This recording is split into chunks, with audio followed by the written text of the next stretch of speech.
A continuación, Panorama.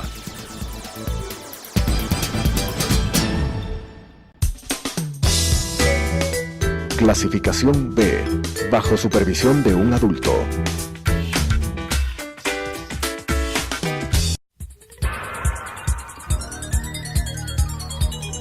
Las opiniones vertidas en este espacio por la producción y dirección del programa son de exclusiva responsabilidad de sus autores y de quienes intervienen en ellos.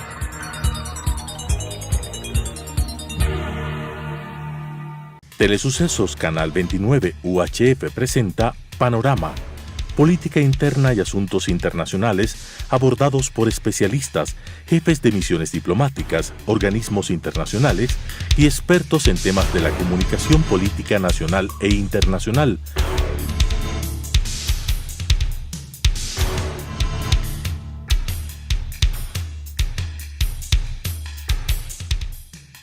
Con la conducción del doctor Edgar Jaramillo. Hoy vamos a abordar un tema de enorme trascendencia para la vida democrática del país. Como sabemos, en los últimos tiempos, y a partir del 4 de febrero, en que mediante consulta popular, el pueblo ecuatoriano decidió conformar un Consejo de Participación Ciudadana y Control Social de manera transitoria, al cual se le encargó, entre otras tareas, evaluar a las autoridades de control del Estado que habían sido designados por el Consejo de Participación Ciudadana, ¿sí? Evaluarles a ellos y, si fuera el caso, cesarles en funciones, ¿no? Y hacer las convocatorias respectivas para designar a quienes deberían reemplazar en los casos de que la evaluación determine o permita llegar a conclusiones unívocas en cuanto a que no pueden continuar en funciones. Estas decisiones que ha ido adoptando el Consejo en función del mandato han sido cuestionados por diversos sectores y hay quienes dicen, bueno, nosotros no nos vamos a someter. El señor defensor del pueblo, del defensor del pueblo del puesto, el defensor del pueblo, el Consejo de la Judicatura, ¿no? Y la Corte Constitucional de algún modo han cuestionado, ¿no? ¿Cómo interpretar estas visiones de estos tres sectores, para no citar los planteamientos que han hecho los asambleístas en el sentido de que quieren hacer una consulta constitucional para conocer cuáles son los límites de ese mandato? Para abordar estos temas está con nosotros el sociólogo Giovanni Atariguana, director de Unidad Popular, director nacional de Unidad Popular y ex catedrático universitario, a quien le damos la más cordial bienvenida. ¿Cómo interpretar estas visiones de estos sectores interesados que no quieren someterse al mandato popular? Muy buenas tardes, Edgar, un saludo a la audiencia. Bueno, creo que no hay que perder de vista de que no son diversos sectores. Tienen un denominador común, el llamado defensor del pueblo, que durante 10 años no defendió a nadie, el Consejo de la Judicatura, encabezado por Gustavo Yar, que le metió la mano a la justicia, la Corte Constitucional, que se movía al ritmo que le marcaba Rafael Correa y Carondelet, y es precisamente aquello, que fueron nombrados prácticamente a dedo a través del Consejo de Participación Ciudadana, gente vinculada a Alianza País y al proyecto que dirigió el Ecuador durante una década entera.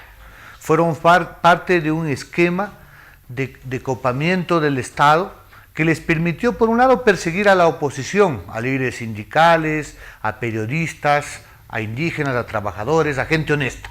Y por otro lado, les dio una patente de corso para, a nombre de la Revolución Ciudadana, proteger, encubrir y, cuando era necesario, incluso proteger a los corruptos, que ahora nos vamos dando cuenta cuál fue la magnitud del caso. A buena hora el pueblo ecuatoriano resistió este proceso y pidió y consiguió que se convoque la consulta popular. El 4 de febrero el mandato fue absolutamente claro: vamos a combatir la corrupción, y le encargamos al Consejo Transitorio, hoy encabezado por Julio César Trujillo, poderes extraordinarios para evaluar y, de ser el caso, si han incumplido funciones, si han incumplido con la ley, si han atropellado procedimientos, enviar efectivamente a esos funcionarios a la casa. Por eso es que el defensor del pueblo no quiso someterse, defensor del puesto, efectivamente, porque no tenía que informar. Él fue un cómplice encubridor frente a las violaciones de derechos humanos que cometió el régimen anterior, de la libertad de expresión. No dijo nada cuando los jóvenes estudiantes del Central Técnico, del Colegio Mejía, cuando los jóvenes de 10 de Oluncoto fueron apresados, cuando los indígenas en Saraguro o en Morona, Santiago, eran efectivamente reprimidos. Guardó absoluto silencio, un silencio cómplice frente a la política de criminalización. Y claro, ahora, pataleando, aferrándose al cargo, pretende burlar el mandato popular. Pero ciertamente son diversos sectores porque hay un grupo de asambleístas, el defensor del pueblo, la Corte Constitucional, el Consejo de la Judicatura. Sabemos que ellos están defendiendo visiones particulares, no los intereses de la ciudadanía. Acaba de citar el caso del defensor del pueblo. Casos concretos, los estudiantes del Mejía, los estudiantes colegios Central Técnico fueron perseguidos como terroristas y en una especie de mitimaes modernos fueron trasladados a otros colegios, no solo limitando su derecho a la educación, sino creando unos problemas familiares muy graves, frente a los cuales el defensor del pueblo no tuvo ninguna reacción, no cumplió con su obligación. Estaba cumpliendo una misión que le determinó su jefe Rafael Correa, que era encubrir precisamente esa política de criminalización. Una política que además se sustentó en el control absoluto de la justicia, algo tan grave. Fiscales y jueces, desde el Consejo de la Judicatura, eran utilizados para ese asunto de perseguir a los opositores. Quienes se atrevieron en el periodismo de investigación, en la propia asamblea como Clever Jiménez, líderes sociales como Mary Zamora, fueron perseguidos durante años, sentenciados incluso algunos de aquellos, porque se utilizó por parte de la Judicatura para cumplir lo que Rafael Correa determinaba como juez supremo en las sabatinas. No nos olvidemos que cada sábado el expresidente Correa acusaba, hacía de fiscal, sentenciaba, era juez y disponía. Entonces, habría que ver las sabatinas para ver quién iba a ir preso.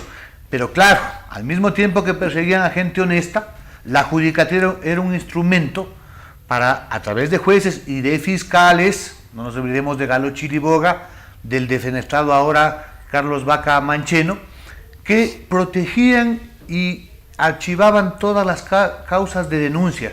Y más bien, los pájaros iban contra las escopetas, porque desde la justicia, desde la fiscalía, desde los jueces, llegaron al colmo de sentenciar a gente como Fernando Villavicencio, de sentenciar a la Comisión Cívica Anticorrupción, precisamente por denunciar la corrupción. Eso colmó la paciencia del pueblo ecuatoriano, y por eso es que el Consejo de la Judicatura, en este proceso de evaluación que está haciendo el Consejo Transitorio, inevitablemente en los próximos días, entendemos, ante la magnitud de denuncias que han existido, ahí sí de diversos sectores, respecto a cómo utilizaron la justicia, a través de la figura esa del error inexcusable, tema al cual nos vamos a referir. Pero el tema del defensor del pueblo entendemos que es capítulo cerrado, porque en un franco desconocimiento de la voluntad popular se negó a presentar su informe, pero ahora ha acudido a las Cortes para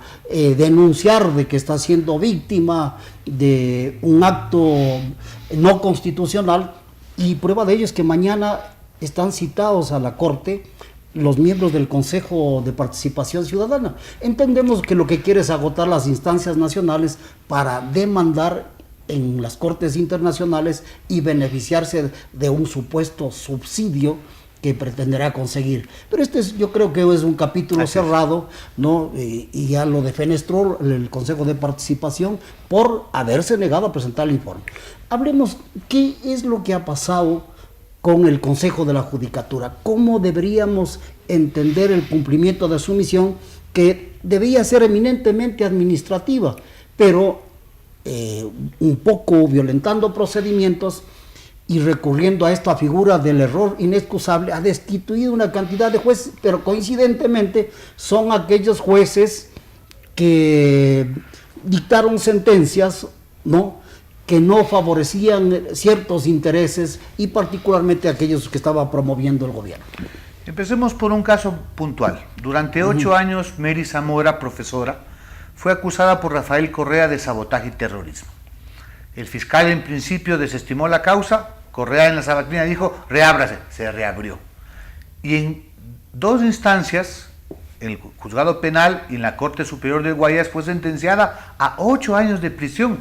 Bueno, yo creo que es importante recordar que Mary Zamora es una maestra y dirigente de la UNE, a quien se le acusa de terrorismo. Y bueno, nunca escuché yo que por los actos que han ocurrido en la frontera alguien esté acusado de terrorismo. Esto es una contradicción, una cosa inaceptable. Es como de manera inaudita utilizaban la justicia para cumplir las venganzas del presidente Correa. Mary Zamora casa la sentencia ante la Corte Suprema de Justicia, la Corte Nacional de Justicia. Los jueces, por primera vez al final, actúan en derecho y declaran inocente a la profesora Mary Zamora. Correa monta en cólera, le dispone a Galo Chiriboga desde Miami en cadena nacional que plantee un recurso ante la Corte Constitucional, recurso que está pendiente.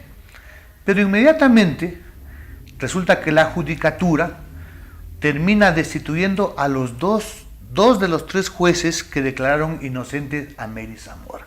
¿Coincidencia? ¿Aplicación del error inexcusable? Así en ese caso, pero hablamos de centenas de casos. Hay el informe de ese jurista peruano Pázara, hay informe de la Comisión Interamericana de Derechos Humanos, el Colegio de Abogados de Pichincha acaba de participar en las audiencias de la CIDH que sesionó en República Dominicana, demostrando que ese es el denominador común por parte de la judicatura, violando expresamente la ley, porque si bien hay el derecho, digamos, el principio del error inexcusable, solo lo puede aplicar un juez. Nunca. Yo creo que esto es importante, centrarnos en la atención en este tema.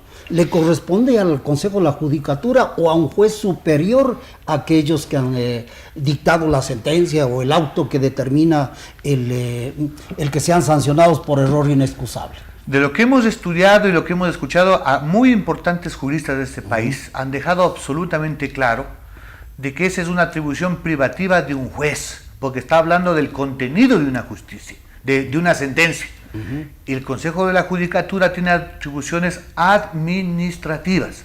Por esa vía, efectivamente violando la ley, solamente con ese hecho, si hubiera ocurrido una sola ocasión, ya es motivo suficiente para que sean cesados por parte del Consejo Transitorio. Pero no ha sido una, no han sido 10, han sido más de 284 destituciones de jueces, todas coincidencias, atribuyéndose potestades que el Consejo nunca las tuvo. Pero adicionalmente, nosotros hemos denunciado y aspiramos que el nuevo fiscal general del Estado nos incluya en el reconocimiento de firmas. Hemos denunciado a Gustavo Yalc, a Alexis Mera, ex secretario particular de Rafael Correa, y al propio Rafael Correa por tráfico de influencias, porque se filtraron en la prensa internacional cómo había una correspondencia electrónica entre estos personajes para determinar qué fiscal iba a perseguir a Mary Zamora, qué fiscal le correspondía a Villavicencio, qué juez, qué sentencia.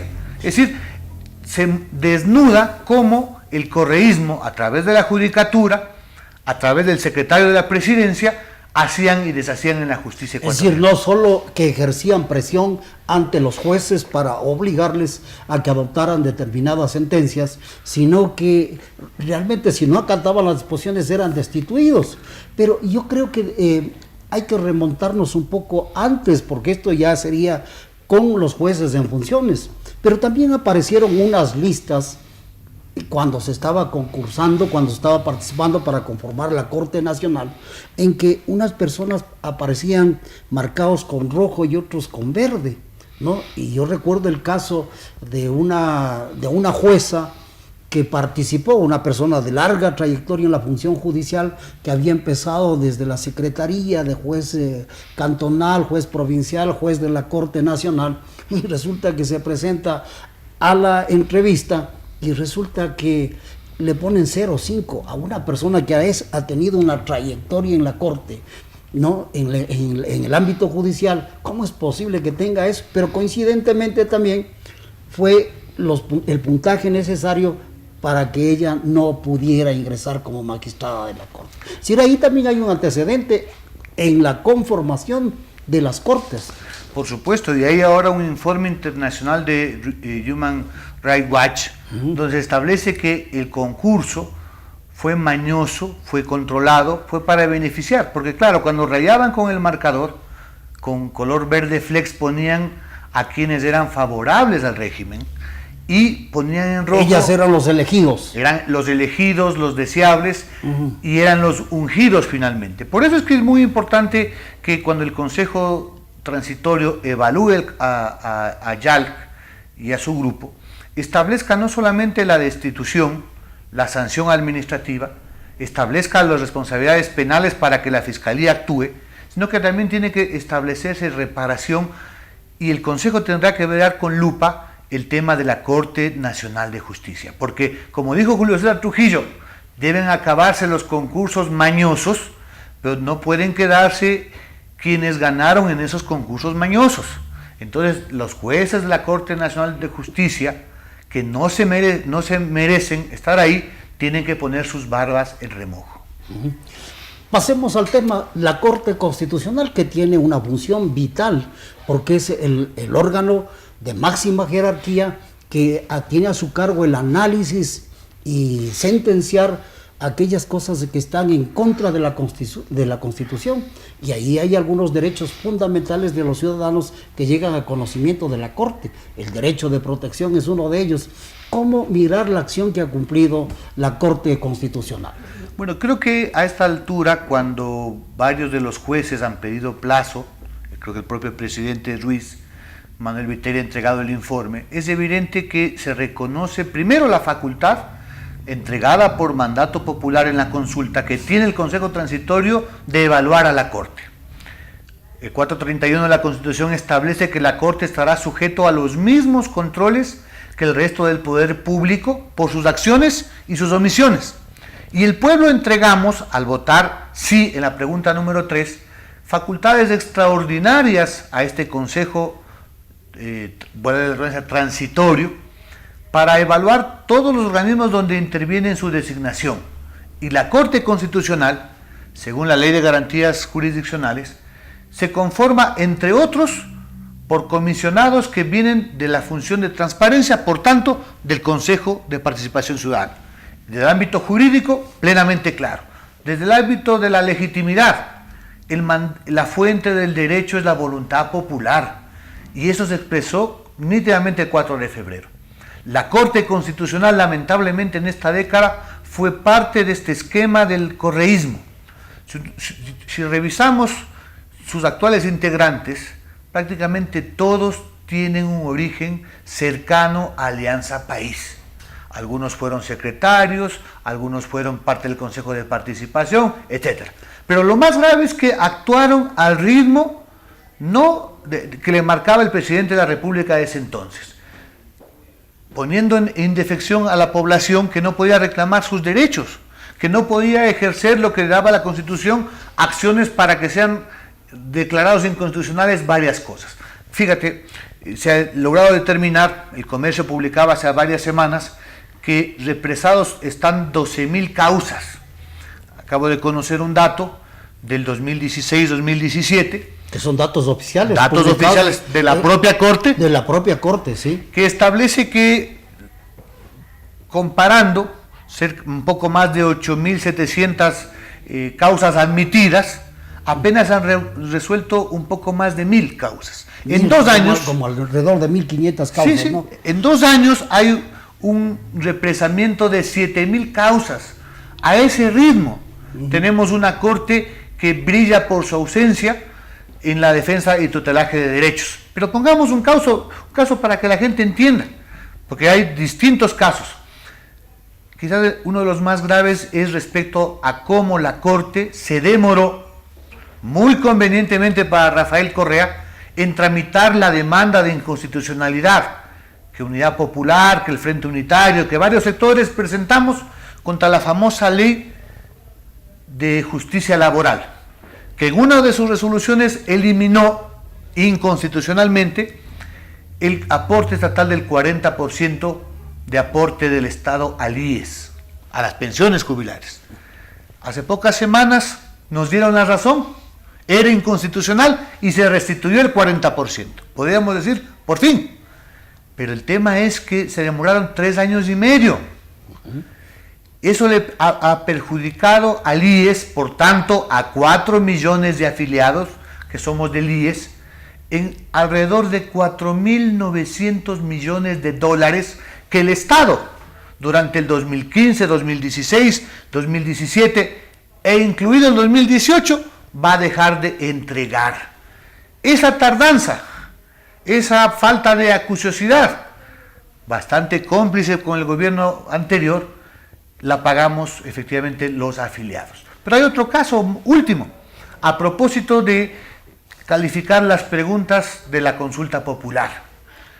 El presidente Moreno, recogiendo el clamor popular, presentó y pidió un dictamen a la Corte. Según la ley, tenían 20 días para pronunciarse. Claro.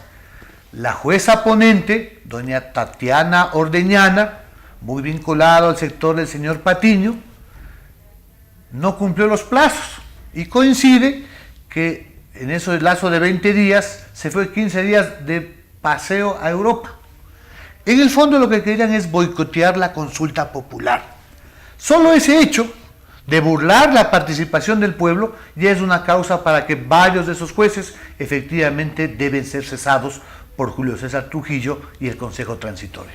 Es decir, el argumento aquel de que como el Consejo de Participación Defenestrado no fue el que les nombró, ese es el gran argumento, el Consejo de Transición no puede conocer o evaluarlos, no puede solicitar los informes, ese es el gran argumento. Pero como estamos viendo, esto deberíamos entenderlo como que es una disposición superior, es un mandato ciudadano mediante consulta popular la que se le entrega estas facultades al Consejo de Participación y por lo tanto no cabe esta actitud de determinados sectores que quieren negar la potestad que tiene el Consejo para evaluarlos. Sí, son, como diría Julio César Trujillo, patadas de ahogado. Hay legitimidad constitucional, ahora el propio presidente de la Corte, al pedir plazo, está admitiendo que este es un reconocimiento tácito, ¿no? Y de otros jueces como Manuel Viteri es expreso, porque dice, nos sometemos a la evaluación. Bueno, no se ha sometido, el juez Olvera, él ya ha entregado su informe. Pues, se somete al control. Es decir, él ya reconoce que el Consejo tiene derecho a evaluarlo y por eso está presentando. Y el presidente de la Corte pide una ampliación del plazo por cuanto él ejerce la doble función de magistrado de la Corte y de presidente, entonces tiene que presentar 2 informes y a eso obedece si a ese la ampliación del plazo. Elemento de la legalidad, de la constitucionalidad, le sumamos algo muy importante para la vida social y política, que es la legitimidad que tiene el actual Consejo por su origen, pero también por el respaldo que se ha expresado en varias ciudades del país. Ha habido plantones en Guayaquil, en Portoviejo, en Cuenca, no se diga en Quito, en Imbabura, de apoyo. Las encuestas hablan de un 71% de apoyo a las decisiones que está tomando el Consejo de Participación Transitorio. El propio presidente de la República ha dicho que apoya porque están cumpliendo el mandato popular. Hasta la Asamblea, de manera, digamos, casi unánime, se ha pronunciado respaldando esta acción. ¿Por qué? Porque se trata de reinstitucionalizar el país. Si queremos un combate real a la corrupción, necesitamos un fiscal, necesitamos jueces, Corte Constitucional independiente, con gente honesta, hombres y mujeres, sin rabo de paja, que no tengan compromisos con el viejo régimen, que nos permita castigar a los corruptos y recuperar, por lo menos en algo, lo que se llevaron durante 10 años. Queremos agradecerle al sociólogo Giovanni Atariguana por sus conceptos, por la precisión de sus argumentos respecto de las facultades legítimas constitucionales que tiene el Consejo de Participación Ciudadana para evaluar a los órganos y a los miembros de los órganos de control y, si fuera el caso, destituirlos por el incumplimiento de sus obligaciones. Pero usted señala algo más, que es que no se debe quedar con la evaluación y la destitución, sino que hasta habrá que establecer sus responsabilidades judicialmente. Muchísimas gracias, sociólogo. Gracias, Edgar.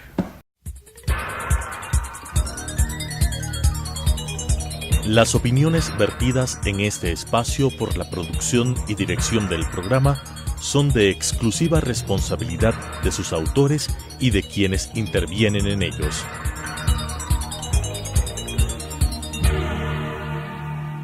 Telesucesos, Canal 29 UHF presentó Panorama, Política Interna y Asuntos Internacionales abordados por especialistas, jefes de misiones diplomáticas, organismos internacionales y expertos en temas de la comunicación política nacional e internacional.